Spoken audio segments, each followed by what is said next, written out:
Ladies and gentlemen, beautiful people, welcome to the 97 Republic YouTube channel. I react to news and live events of different sports. So I kindly ask that you hit the like button and the subscribe button, as that will really help this channel grow. And to ensure you don't skip a beat, click the notification bell as well. That way you can guarantee that you don't miss any of the action. Alright? So let's go.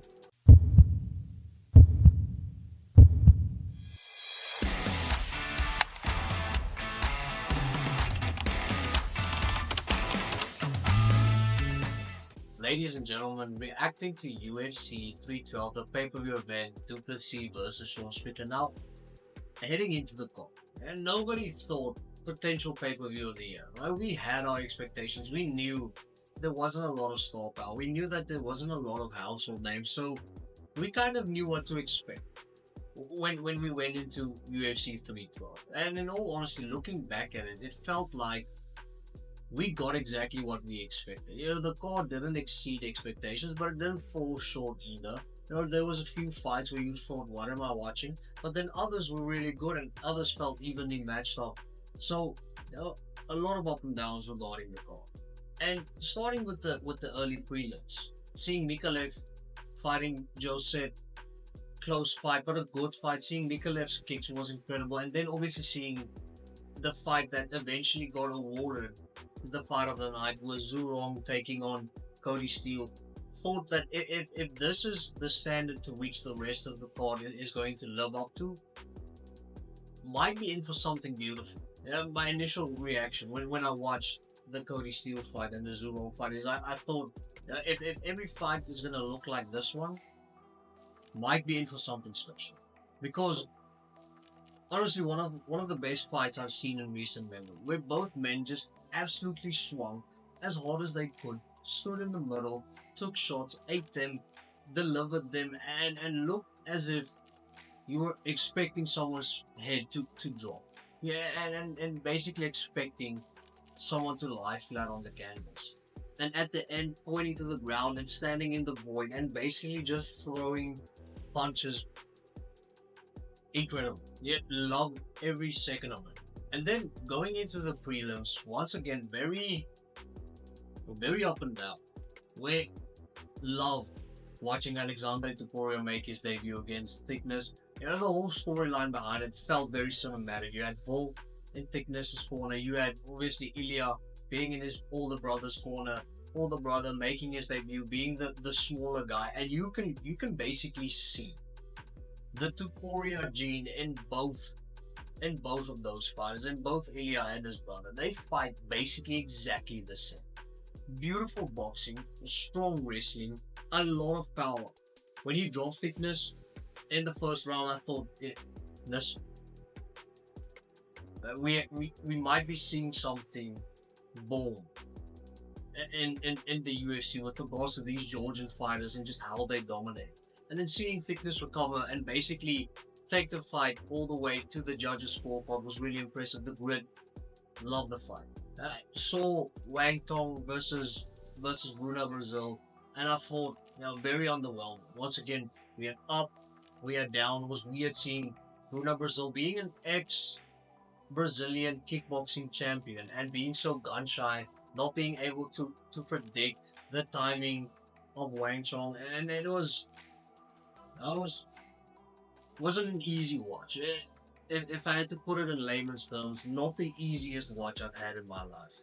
But then the rest felt like it matched the expectations. Seeing Nolan take on Burshev and that was a good fight. And then seeing obviously Jack Jenkins taking on Santos and a great fight. Jenkins taking the first round, Santos taking the second. 1-1 going into the third, then Santos getting the submission. The prelims felt good. One down, a lot of up. And then going into the main card, it felt the exact same. It felt the exact same, except it felt like good fights. But just due to the fact that it wasn't names that you would usually tune into, go out of your way to see, was probably why it didn't feel as complete. But looking back at UFC 312 and looking back at the main card in particular, it felt like one common denominator was the fact that every single fight felt very evenly matched up, where both fighters kind of represented the same skill set in every single fight.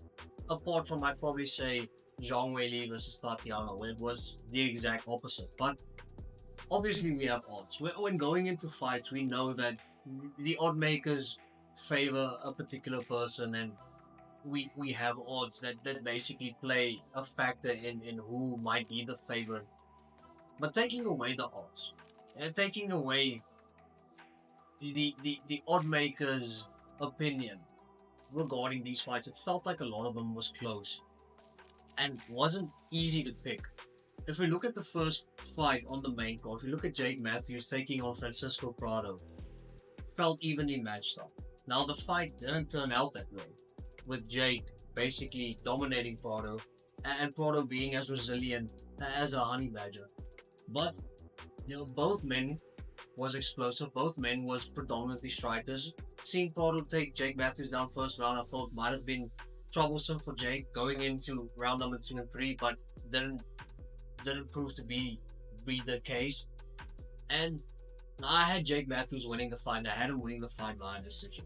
So immediately went up 1-0 because I thought Jake would probably outstrike Prado, and he would basically outscore him. I don't think that he would be able to finish Prado just because how resilient, how durable Francisco Prado is.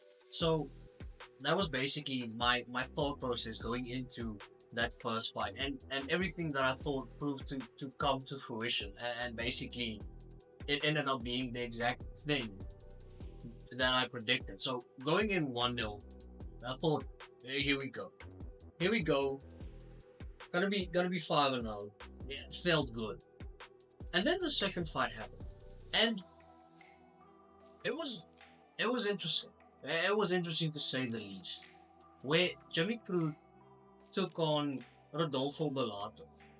And going into this fight, I predicted Jimmy Crute to win. And the reason why is I thought Jimmy would actually catch Rodolfo Bellato with a punch.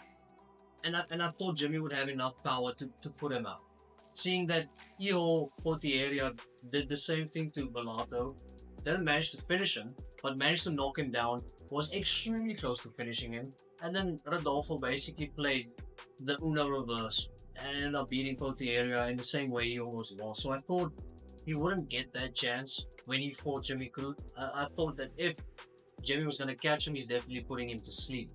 Now, if you didn't watch the fight, first round starts, and somewhat in the middle to the end of the first round, Jimmy Crute basically catches Rodolfo, and it looks like Rodolfo is doing the dead fish celebration on FIFA, where he basically goes limp for about a second and falls on the mat with his shoulder on his side, and Jimmy jumps on him and tries to finish him.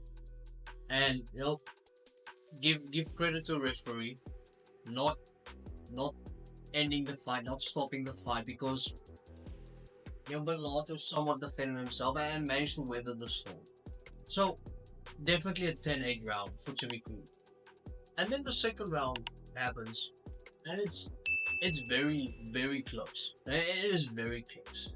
Very difficult to score that round, seeing that both men was efficient, both men landed good punches. And then basically the third round, Bellato, I feel like, in my opinion, Bellato dominated the third round. And how it ended was, obviously, Jimmy Crute winning the first round at 10-8, went on to lose round 2 and 3, 10-9, and it ended up being a draw. Now, personally, I thought, if a fight is that close in the second round, then looking at damage, Crute won the fight. Won the round leading up to winning the fight. So I felt a little bit hard done by. Well, Jimmy Crute is basically turning into Van Gogh, because he is managing to draw fights, and the guy has probably more draws than anyone on the current roster. It is incredible to see someone be so dominant and then falling off. I wouldn't say falling off a cliff, but then his pace falling off and his output falling off, and then basically not being able to be sustainable for 3 rounds and put the same amount of pressure on his opponent for 3 rounds. But I do think that Jimmy Crute won the second round and should have won the fight. So I was 1-0, and correct decision. One, well, it was obviously incorrect, but it was a draw.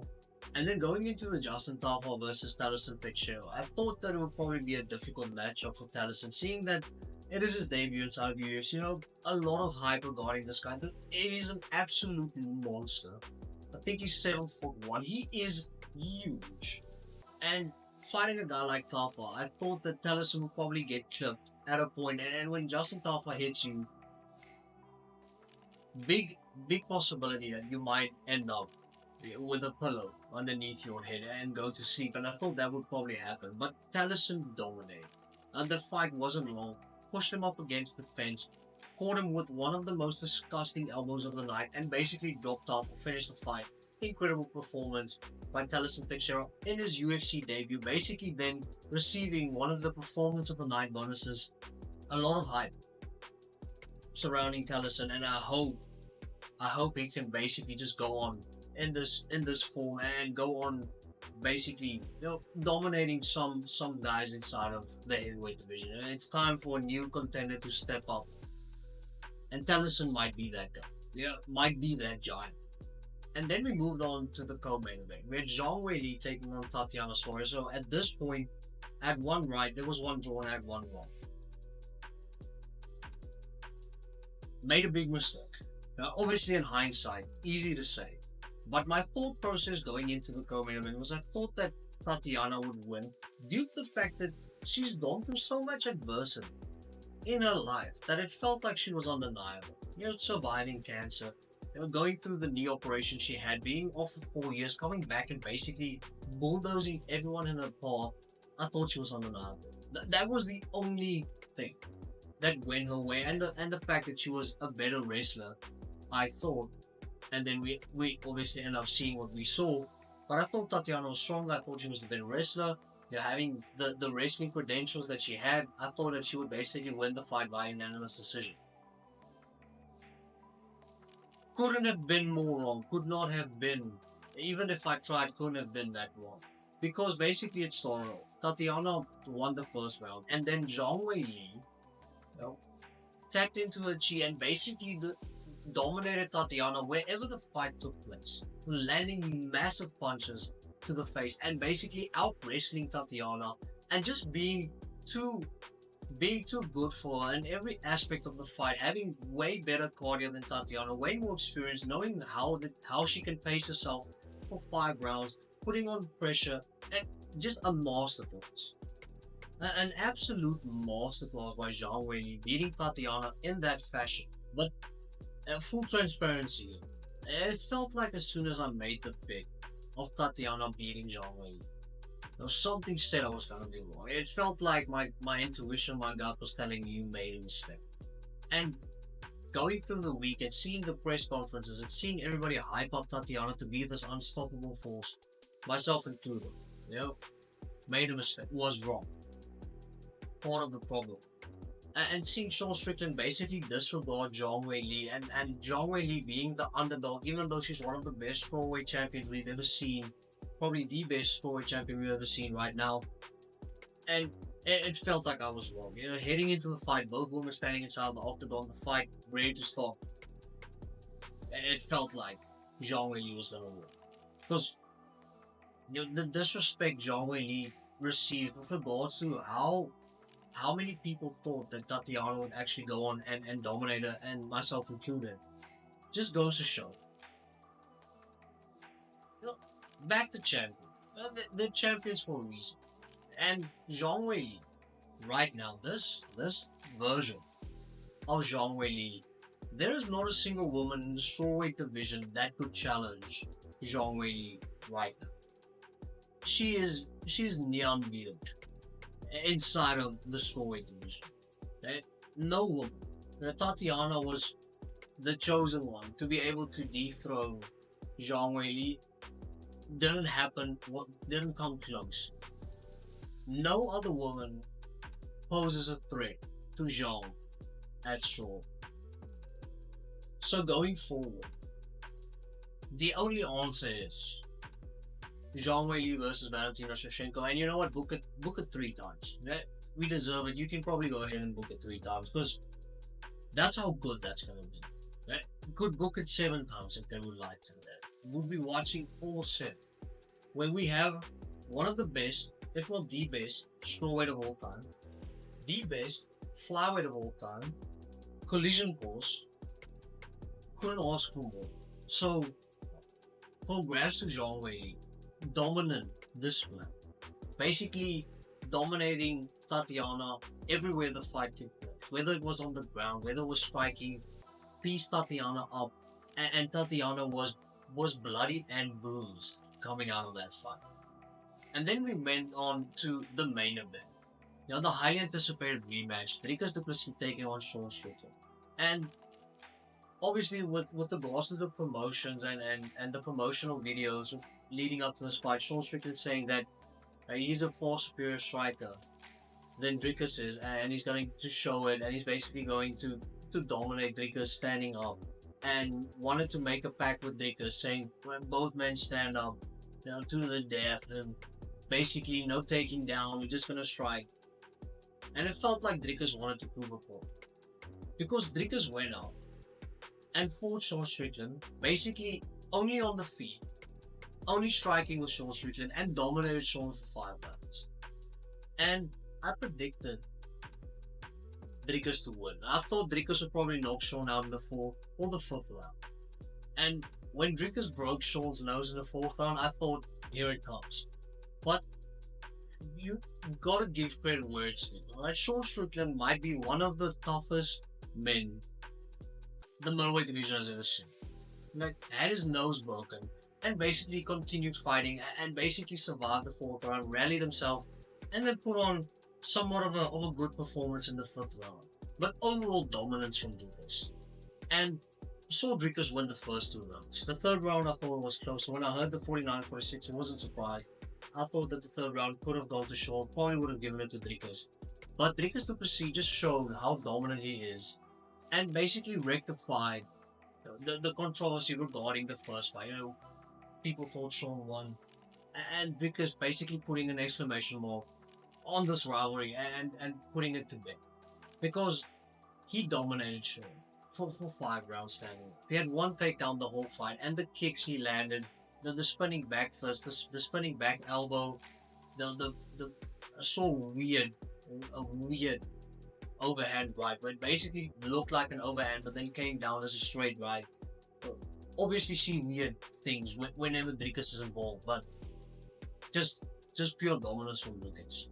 And basically, Dricus going on to defend his belt, beating Sean Strickland. He's now on a 9-fight unbeaten streak inside the UFC, 3rd longest in the UFC's history, being I think 3 away from Israel Adesanya, who's at 2nd, and 4 away from Anderson Silva, who's obviously at the top at 13. And so Dricus already being somewhat up there. But now it's going to be the test. Now it's going to be who will be able to stop this Hamzat storm, and will Dricus be able to stop this Hamzat storm? And I saw a lot of comments, because I tend to do it. I like to look at comments from people, like to see their opinion, see their perspective, and I see a lot of people say Hamzat would dominate either one of these guys. It is absurd. Dricus du Plessis has beaten 9 opponents inside of the UFC. 2 of them Sean Strickland, 1 Robert Whittaker. A wrestler in Derek Brunson, I'm sure he's probably been past his prime for a few years now. Submitted Izzy. Well, he's fought some formidable opponents. Fought Brad Tavares, who's an absolute star. And the only real impressive victory Hamzat has had over a solid name was over Robert Whittaker, where he subbed Robert Whittaker in 1 round. But do people not realize that it was an anomaly? That you basically popping and cracking someone's jaw is not due to the fact that you have so much power. You're this godly being. It never happens, and when it happens, it is seen as an anomaly, because it tends to not happen ever. So the same does not apply to Dricus, and especially seeing Dricus is much stronger than Rob. Seeing that people think that Hamzat Chimaev is gonna dog walk Dricus is absurd. And the craziest thing of it all is if Dricus ends up beating Hamzat, which he will, would probably put my house on. Seeing that Hamza fought a Kamaru Usman at a catchweight that wasn't close to where Kamaru is comfortable at. And scraped by Kamaru Usman, scraped by Gilbert Burns at 170. And people think that this guy is some unstoppable force. I do not hate Hamza. But do people watch with their eyes closed? Do people watch Hamza fights doing a Stevie Wonder impression? Do we really genuinely think he's that good? Are we insane? Are we losing our minds? If Dricus manages to beat Hamza, which he will, then probably people will say, yeah, well, Imavov will probably be next. Doesn't stand a chance against him. And Dricus will probably beat Imavov, and they'll say, okay, Kyle Baralio or whoever next. Dricus, this guy can go on an 88 fight win streak, and the next guy will probably beat him as well. Anyway, a little bit frustrated, but obviously being a big fan of Dricus and not understanding how people could view Hamza dominating the champion in Dricus, who is massive, and people think Hamza will run through him. If Hamza doesn't finish Dricus in 2 rounds, it won't be the call that was the only thing being able to knock Hamza. But I can guarantee you Hamza will not be able to take a shot like Sean. Just because Sean, the way he prioritizes defense, he doesn't really get clipped flush. Hamza will be able to get clipped flush, and if he does, he's going to bed. Anyway, that was my reaction for UFC 312. I hope you enjoyed it. If you enjoyed it, click the like button, click the subscribe button, and please comment what fight impressed you the most, which performance impressed you the most, and what shocked you the most from UFC 312.